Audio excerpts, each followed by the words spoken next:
This year is Canada's 150th, and our friends at the Calgary Zoo are celebrating Canadian animals. We're here at the zoo today to find out more about our country's most amazing and iconic native species.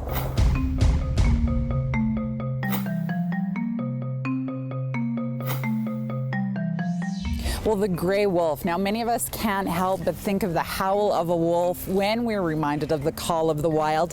The gray wolf, a beautiful, iconic animal. Sarah, what else are they known for? Teamwork. Yeah, you're looking at one of the major carnivores that is also a social animal. And there's actually only a handful of those that were known for that. There are some individuals that are solitary, but they are super intelligent. And you do see that correlated with animals that are really, really social.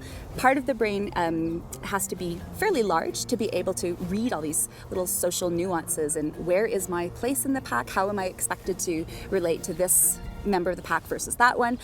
And the other side too, which I think humans probably really get interested in, is the fact that there's so much cooperation in raising the young and in bringing down prey. There's some pretty sophisticated strategies that wind up happening when they're looking at taking down something like a moose, say, that's so much bigger than they are. Really? So yeah, very fascinating. If you go and watch our wolves here, you can actually tell who is, higher in status. It's at position of their tail. So the higher up your tail, the more status you have, right, in the pack structure. And you'll see, like, by degrees. Yeah, there's lots of them. Yes, it's kind of fun to watch. So talk a little bit about the conservation status of these beautiful animals. Okay, so wolves are very much like bears. It depends where you are, right? So overall, they're not considered endangered. They are what we call a species of least concern if we look at them globally. Okay. However, they're also one of those animals that needs a lot of space, and habitat is shrinking rapidly.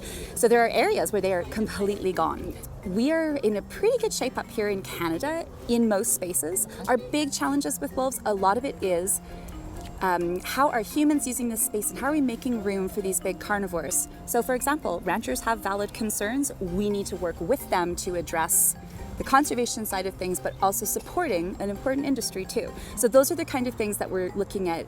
It's, I guess, the political science aspect of conservation science, but it can't be ignored. Really important.